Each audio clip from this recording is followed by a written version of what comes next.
Welcome to Making Money with Laura Sanders, a name you can trust. With over 20 years of real estate experience and selling over 150 homes a year, Laura Sanders is the #1 RE/MAX agent in the state of Florida for 2021.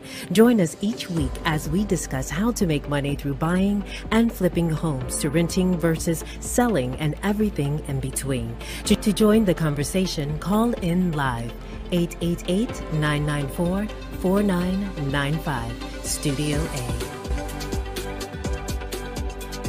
Laura Sanders. Every week we talk about something that will help you make a little money, save a little money, or just help you navigate this crazy world that we live in. And today we're going to talk with Brandon Felder from Goosehead Insurance, and we're going to be talking about flood insurance and your condo. Does your condo have flood insurance? And if it doesn't have flood insurance, what does that mean for you? So, welcome, Brandon. Thank you for having me. I appreciate it. Thank you for being with us. So, as a realtor, and I know you have a license too, we're not going to let anybody know that, but you having a license, we've come across where sometimes a condo doesn't even have flood insurance. And, that's something that I think people need to become aware of, is that, does your condo have flood coverage? Is it enough coverage? And another thing that's going on is that the flood policies, they're doing remapping, and that's changing as well. So that's going to have an effect. And I also believe, as it keeps spiraling, the flood is going to have an effect on citizens too. If you have a policy with citizens, you're going to be mandated to get flood insurance, whether or not you're in a flood zone or not, correct?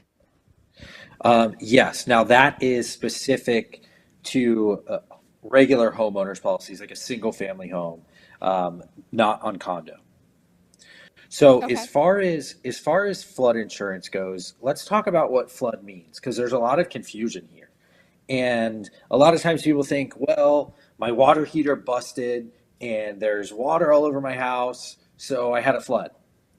No, in terms of insurance, flood is, as you know, Laura, it is rising water from the outside. So it rains a bunch, and then water comes up your driveway, up your doorstep, into your house. That's flood. Now, it's also important to note that if a hurricane comes and your roof starts leaking and your house gets flooded, that's not flood, because it's not rising water from the outside. So a little bit of clarification that I think is important to note there. Okay, that is definitely helpful, because yes, a lot of times people think, oh yeah, my washing machine broke and now I have water all over my house, and like, oh, my flood insurance will cover that. No, flood is something that's more of a natural thing, something that happens from, like you said, from the rain rising too high into your home. So it's not from the rain coming from from coming into your home, because that isn't rising water. So that is something that I think is a misconception for a lot of people, understanding what flood insurance really is. Now, some of the things that recently that I never really thought about until we started having these floods here in South Florida, even a few weeks ago, Aventura was completely, like knee level high in water. So if your car was you lived in a condo and your car was parked underneath the building, some people lost their cars. Like, they were totally water damaged. So I guess, how does that affect your car, right? And is that covered under, would that be covered under the policy of the flood for the building? These are all, questions that one might ask, is that, how do you utilize your coverage from your condo, and do all condos that are out east have flood insurance? Are they required? Yeah, so the auto insurance or auto question is a little bit separate. Your flood policy is a property policy. It's not an auto policy. Just like if your car is parked in your garage, and you have a flood, your car is generally not going to be covered under your homeowner's insurance policy. Now, it is usually covered under your auto insurance policy, as long as you have the right coverages there. But as far as, do condos have flood insurance? Well, it's the responsibility typically of the condo association to get flood insurance. Most people do not buy flood insurance for just their condo unit. Especially when you're on second, third, fourth, fifth, 20th floor, you really don't need it. Now, on the first floor, some people like to choose to buy their own flood insurance, but it's typically in a master flood policy by the association. And so when you're buying a property, or if you just don't know and you're living in a condo, it's important to get with the association, get with the property manager, make sure that you're aware of what flood coverage is provided by the association. So recently, I actually had a situation where I had a listing that was pretty east, because it was east of Dixie Highway.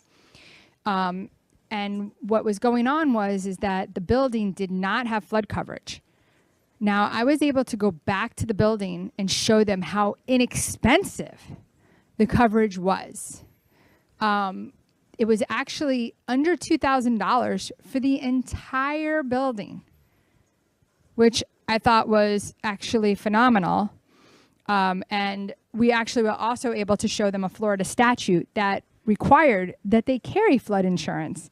And a lot of people are not aware of that. So I think sometimes you have to go to these associations and show them that they're required by law most times if they're in if they are in a flood area and they're not holding flood insurance, they are required by law to have it. It is a federal statute. Well, it's good that they have it. Now, if those things are being enforced, that's another, totally different conversation. But yeah, any person in a condo, and I mean, I'm guilty of this.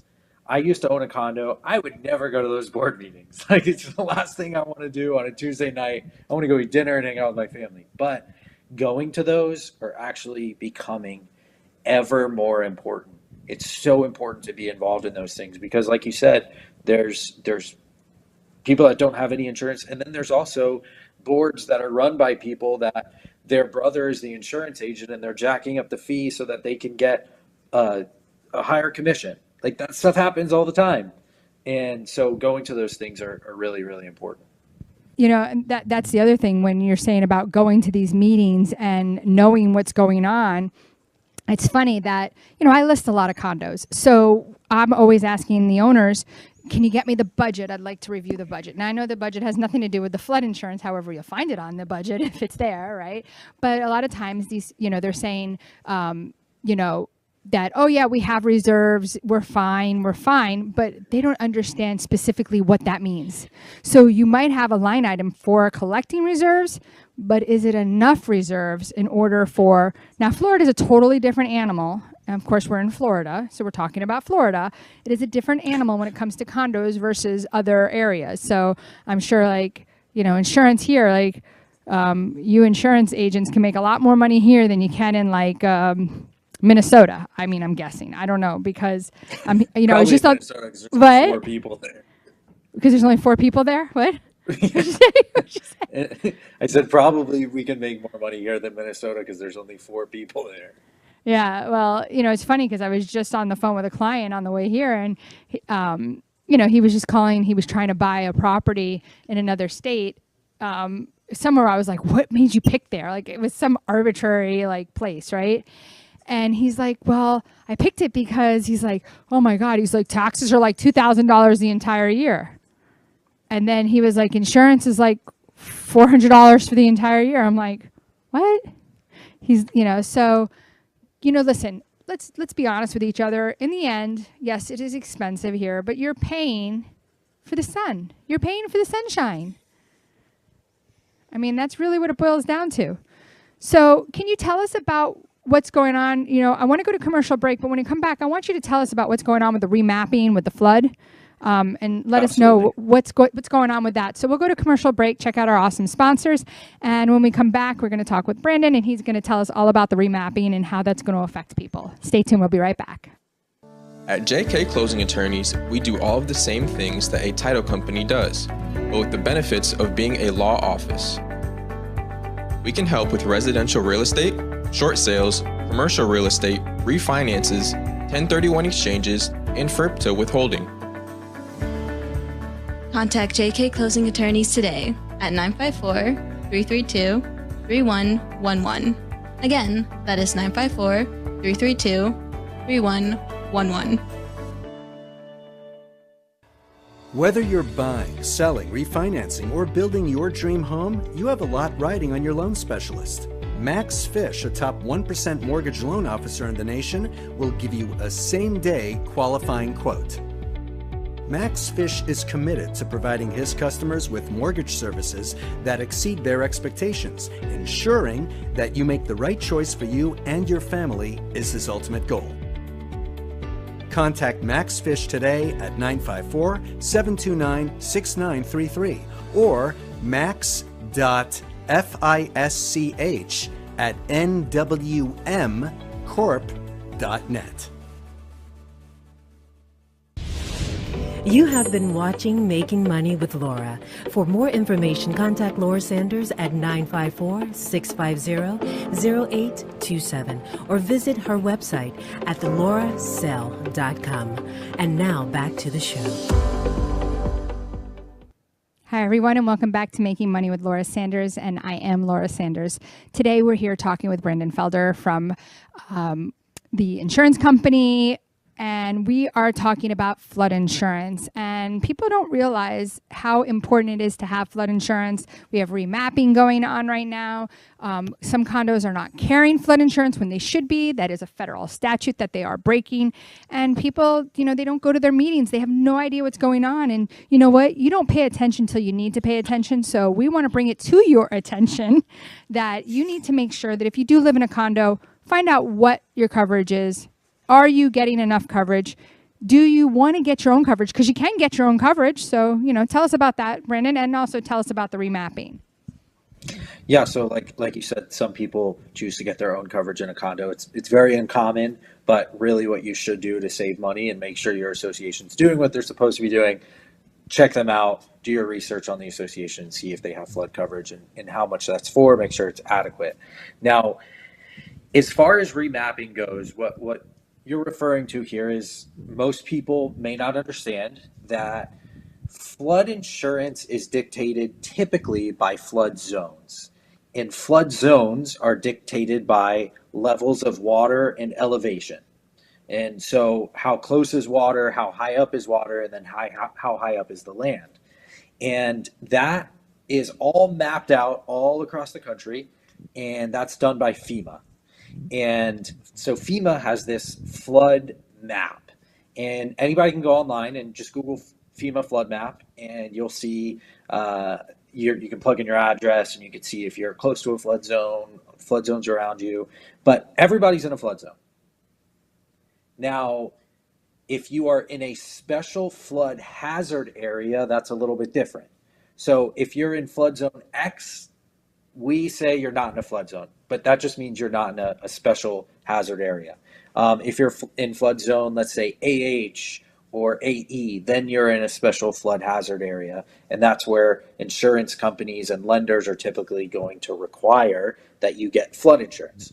So as I continue here, what's important to note is that FEMA, they do remapping of areas based on water levels and changes in environment over the years. And what they just did this summer made a big change in the Tri-County area. So Miami-Dade, Broward, Palm Beach. So I'm going to read some of these stats to you. In Miami-Dade County, just over 250,000 structures are now in a special flood hazard area. That's an increase of about 45,000.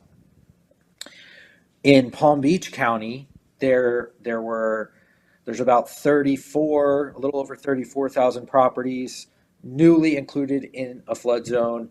That's an increase of about 5,800. And in Broward County, there was about 89,000 homes that went from a low flood risk to a higher flood risk zone. And so what does that mean for people? Now they have to get flood insurance if their lender requires it, or if they're trying to buy a property, which means, unfortunately, it can get a little bit more expensive to buy a property. So we need to make sure that we're shopping other things out, like the homeowner's insurance, to try and save them money, because now they're going to have to put those funds into flood insurance. Okay, so when you're saying that all these new properties are now coming into flood zones, right? And those properties were not in a flood zone previously? Correct. Of those increases, yes. They were not in a special flood hazard area. But did they have any likelihood of flooding at all? So there's always a likelihood of flooding, but what I tell people is if you are taking a look at your property, so like my house, I have a canal and the house is across the street from mine. I'm not in a flood zone X, and my property is built up. So the water everywhere around has to come up so far. Plus, it's like another 4 to 6 inch doorstep that it has to go up before it could get into my house. It's a lot of water. So in most scenarios, it's probably unlikely to happen. Now, the other thing is I live out west. Out west, Coral Springs, Parkland, those cities were built with much better drainage than like Fort Lauderdale. It's a lot older, and the drainage just isn't there. And so it really depends on the property, but also the area. Which I find that interesting because of being in the Everglades, right, versus being in Fort Lauderdale. Like, why is it more likely that it floods out there? Is that because we were built so much later and they knew about drainage? Like, for instance, a lot of times I have clients that look at a house and it's on a lakefront canal, whatever you want to call it, right? So right away, like a New Yorker will say, oh, is this going to flood? Is this in a flood zone? I'm like, it's actually not. And that water that's in that canal is actually managed by the water district. And the water district knows that when rains are coming, like, you know, and they tell you in Fort Lauderdale, we're getting 10 inches of water, right? Which you'd rather have 10 inches of snow before you have 10 inches of water. But, you know, you say you get, what? I wouldn't. I don't know. I mean, like water, like that really damages your house inside. But you're getting 10 inches of water. They know that they can lower those, you know, canals and those lakes and let them drain out. Recently, we didn't have that issue. They were so low that it was ridiculous that they were begging for water. But, you know, I get a lot of people asking those questions. But let's just go back for a minute to, like we were talking about, you said car insurance is going to cover your car when it's in a flood.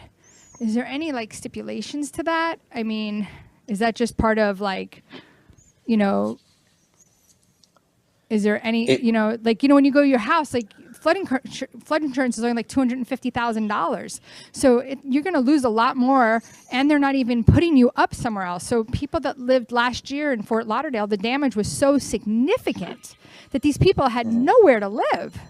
You know, they weren't getting reimbursed for living costs, and their homeowner's insurance wasn't covering it because it was all because of flood. So the only insurance coverage was their flood, which is a max of $250,000. So what do people do? Just to skip over the auto, and auto is important in just a couple words. Yeah. If you have the coverage, then usually you're covered. But what's important to note is that most people purchase flood insurance through the National Flood Insurance Program because it's a government-run program, and it's usually a little cheaper for flood insurance. Now, the max that they're usually going to give is $250,000 for a structure, and then $100,000 in contents, so belongings inside your property. But there's two other options if you wanted more coverage. And one of them is to go to a private flood market or carrier, which I have access to a ton of those. There's a lot of them out there because flood's a big topic right now.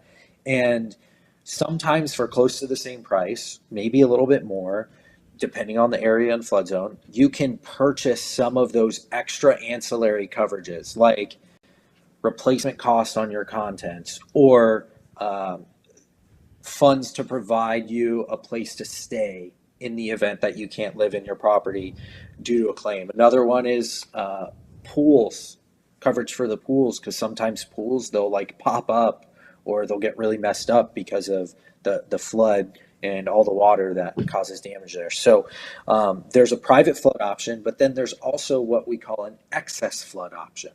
And so you get your minimum national flood insurance, $250,000, and then we can put a second policy on top of that, up to whatever limit you want.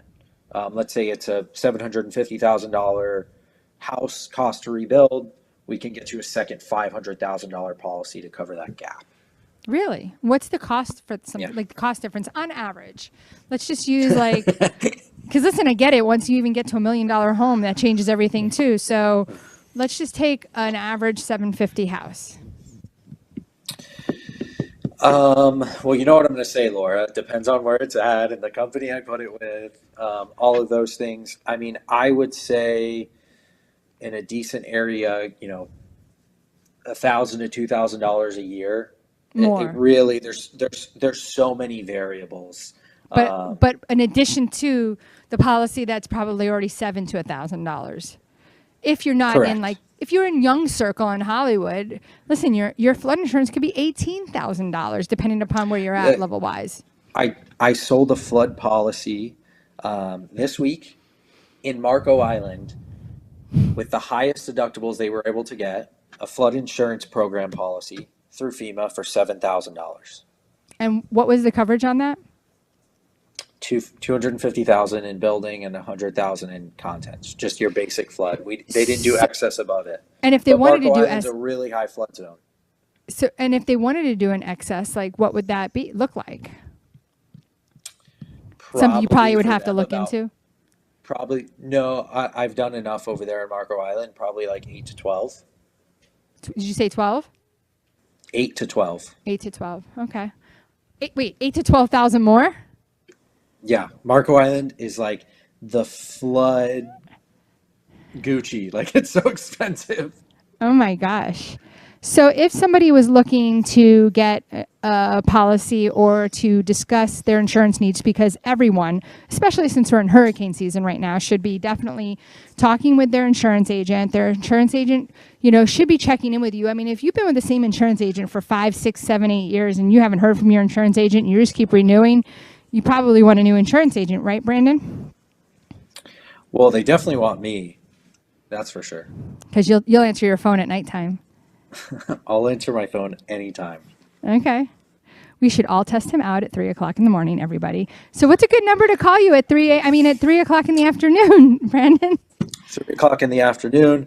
My phone number is 954-326-9842. That is my cell. You can text me there like Laura, usually at 1 a.m. She'll text me first before calling. But we get it done. And what's a good website if they wanted to take a look at your website? So I need to update my website. Probably not a great question, but Goosehead Insurance or goosehead.com /Brandon-Felder. Okay, so everybody, if you're thinking about buying a condo, you're thinking about buying anything and you want to get your policy looked over, if you already have a policy and you want to get it looked over, let Brandon take a look. If he thinks he can shop it, he can find you a better deal, he'll definitely tell you the truth. If he thinks you should stick with who you're with, he'll tell you that too. So for no cost obligation, definitely give Brandon a call. And if you're looking for the best realtor out there, you definitely want to give me a call. Laura Sanders, Remax Direct, 954-650-0827. And I do appreciate you listening to us every Thursday evening. And again, till next week, thank you for listening. Thank you for tuning in for Making Money with Laura Sanders, a name you can trust. To join the conversation, call us at the studio, 888-994-4995 Studio A, or contact Laura directly at 954-650-0827. Laura Sanders, a name you can trust. We look forward to seeing you next week.